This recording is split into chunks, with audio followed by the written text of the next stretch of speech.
ফ্রিতে খাবো মধ্যে উঠছি ভাই পাই না। আসসালামু আলাইকুম সবাইকে, কি অবস্থা সবার? চলে আসলাম 16ই ডিসেম্বরের ব্লগ নিয়ে। আজকের এই ভিডিওতে আমি দেখাবো কিভাবে আমরা 16ই ডিসেম্বর সেলিব্রেট করলাম এন্ড আরো অনেক কিছু জানতে পারবে। সো চলো ভিডিওটা শুরু করা যাক। যেহেতু বিজয় দিবস তাই লাল সবুজ কম্বিনেশন একটা শাড়ি পরে নিলাম। আর শাড়ি তো আমার অনেক বেশি পছন্দ, যে কোনো অকেশনে শাড়ি পরতে আমার অনেক বেশি ভালো লাগে। এরপর কিছুক্ষণ আমি আর মামনি ঢং করার পর বাসা থেকে বের হয়ে গেলাম। সকাল সকাল আমরা যাচ্ছি 11 নম্বর মিরপুর বাংলা স্কুল। এখানে চলছিল নারী সফলতার অগ্রযাত্রার একটি মেলা, যেটি 7 দিন ব্যাপী ছিল, যার মধ্যে একদিন পড়েছিল 16ই ডিসেম্বর। বিশাল এই মাঠের চারপাশ জুড়ে ছিল টোটাল 64টা স্টল, যার মধ্যে একটি স্টল আমাদেরও ছিল। এখন প্রশ্ন হচ্ছে আমাদের স্টল কিভাবে?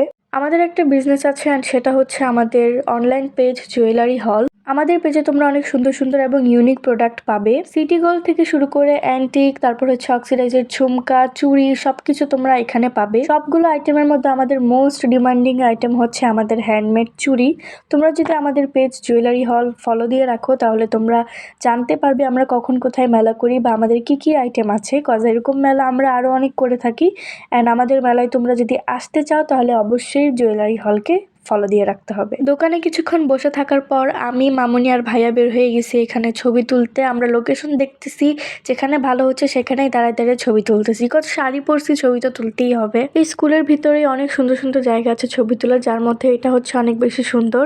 আর এখানে দেখো, আমি জানতামই না যে মামুনি আমাকে ভিডিও করতেছে, পরে দেখছি। ছবি তোলা শেষ, এখন আমি তোমাদেরকে কিছু কিছু স্টল ঘুরে ঘুরে দেখাবো। একদিকে খাবার, একদিকে জুয়েলারি এন্ড একদিকে ড্রেস, এভাবে ভাগ ভাগ করে হচ্ছে স্টলগুলো ছিল। পাশের ড্রেসের দোকানটাতে ছিল শাড়ি, চুড়ি, হ্যান্ডমেড কিছু প্রোডাক্ট, হ্যান্ডমেড আংটি, চুড়ি, ক্লিপস, তারপর আরো অনেক কিছু ছিল।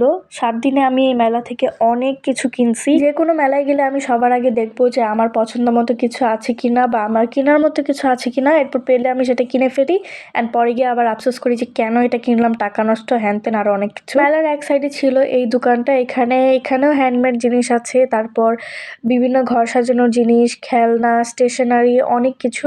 স্টেশনারি থেকে আমি অবশ্য অনেক কিছু নিয়েছি এখান থেকে। স্টেজের আরেক পাশে আবার জিলাপির দোকান ছিল, যেটার ক্লিপস নিতে আমার একদমই মনে নাই। মেলার অর্গানাইজাররা যারা আছে, যে আপুরা আছে, ওরা আমাদেরকে বলতেছিল অ্যানাউন্স করে যে স্টেজের সামনে আসতে, আমরা সবাই মিলে জাতীয় সঙ্গীত গাবো।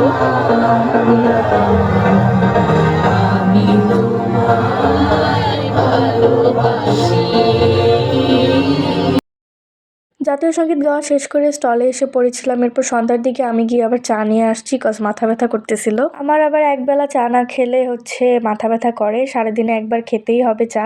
সন্ধ্যা হওয়ার একটু পরপরই ক্রাউড অনেক বেশি বাড়তে থাকে, যার কারণে হচ্ছে আমরা একদম একটু নিঃশ্বাস নেওয়ার সময় পাচ্ছিলাম না, এরকম অবস্থা, এত মানুষ আসছিল ওই দিন। এরই মাঝে মামুনি আর ভাইয়া গেছিল আমাদের জন্য ফুচকা আনতে। এখানে স্টেজের পাশে একটা স্টল ছিল, হচ্ছে ইন্ডিয়ান পানিপুরি এটার নাম। এখানে পানিপুরি অ্যান্ড ফুচকা দুইটাই পাওয়া যায়। তাড়াহুড়া করতে গিয়ে আমি আর এখানে ফুচকার প্লেটের কোনো ক্লিপস নিতে পারি নাই, জাস্ট খাইছি, এটাই জানি। 7টার পর থেকে মেলাতে প্রচুর পরিমাণে মানুষ আসা শুরু করে আর আমাদের স্টলেও অনেক ভিড় হয়, যার কারণে আমরা স্টল থেকে সরেও দাঁড়াতে পারতেছিলাম না, এত এত মানুষ হচ্ছিল, অনেক ভিড় ছিল। এর মধ্যে আমার মেঝো চাচিমা আর আমার কাজিনরা আসছিল, বাট ওরা বলছিল ওদের ক্লিপস দিতে না, তাই ওদেরটা দেই নাই। ভিড়ের কারণে ঠিকমতো কারোর সাথে কথা পর্যন্ত বলতে পারতেছিলাম না। তার একটু পরেই হচ্ছে শ্বেত আন্টি আর রাহাত মামা আসে। ঠিক ওই দিনই আবার রাহাত মামা আর শ্বেত আন্টির ম্যারেজ অ্যানিভার্সারি ছিল অ্যান্ড ওরা আমাদের এখানে আসছে। আমরা কিছু প্ল্যান করেছি, সেটা তোমরা একটু পরেই জানতে পারবে। তখনও মেলার প্রচন্ড পরিমাণে ভিড়, যার কারণে ওদের সাথে ঠিক করে কথা বলতে পারতেছিলাম না আমরা। তার একটু পরই আবার বাবা অফিস থেকে আসে, মানে এক একজন ধাপে ধাপে মেলাতে আসতেছে। এরপরেই বাবা আমাদেরকে নিয়ে যায় ট্রিট দিতে, অ্যান্ড এটা তো তোমরা ইন্ট্রোতে দেখলে, আমি বলতেছিলাম যে ফ্রিতে খাবো, তার মানে বাবা খাওয়াচ্ছে। তার মধ্যে একটু পরপর স্টেজের মধ্যে নাচ গানা চলতেছিল অ্যান্ড এগুলোর জন্য আমরা আরো বেশি এনজয় করতে পারছি মেলাটা।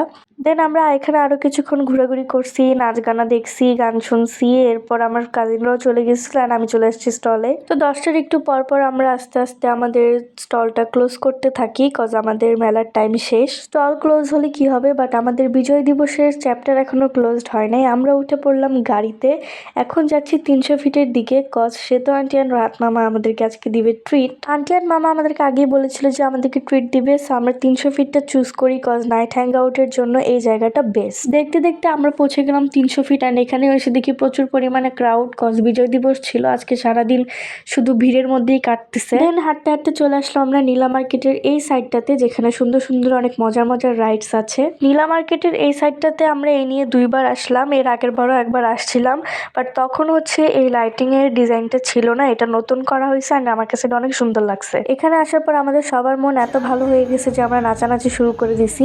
প্রত্যেকটা জায়গায় এক একটা ফেভারিট মোমেন্ট থাকে অ্যান্ড ওই দিনের আমার ফেভারিট মোমেন্ট হচ্ছে এটা।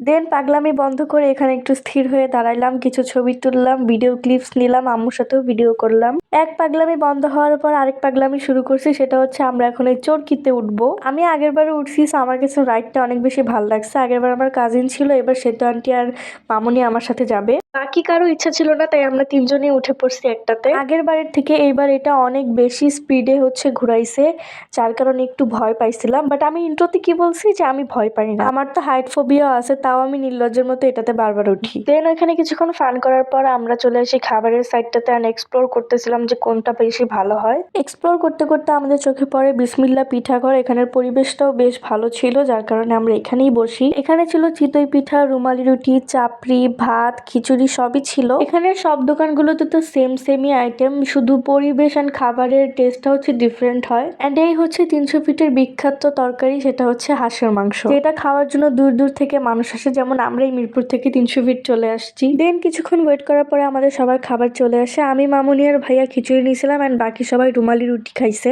খাবারটা বেশ মজা ছিল। রুমালি রুটি তো আমি ট্রাই করি নাই, বাট খিচুড়িটা অনেক মজা, কিন্তু মাংসটা একটু সিদ্ধ কম হয়েছে। ওইটা কোনো ব্যাপার না। তো এরপর খাওয়া দাওয়া শেষ করে পাশেই ছিল একটা তন্দুরি চায়ের দোকান। সে তো আন্টি ওরা বললো যে ওরা চা খাবে, তাই আমরা এই দোকানটাতে আসলাম। এখানে চা বানানো হচ্ছিল আর আমি দাঁড়ায় দাঁড়িয়ে দেখতেছি, ভিডিও করতেছি, তোমাদেরকে দেখাচ্ছি। চা কাপে ঢালার পর এখানে আরো অনেক কিছু দিছে উপরে দিয়ে, যেগুলো আমি জানি না এগুলো কি। এই যে মাটির কাপে এখন আমাদের তন্দুরি চা রেডি, আর এই কাপগুলো আমার কাছে অনেক বেশি ভালো লাগে। ওরা খাচ্ছিল চা আর এত রাতের বেলায় আমার এখন আর খেতে ইচ্ছে করতেছিল না, তাই আমি আর খাই নাই, ওরাই খাইছে।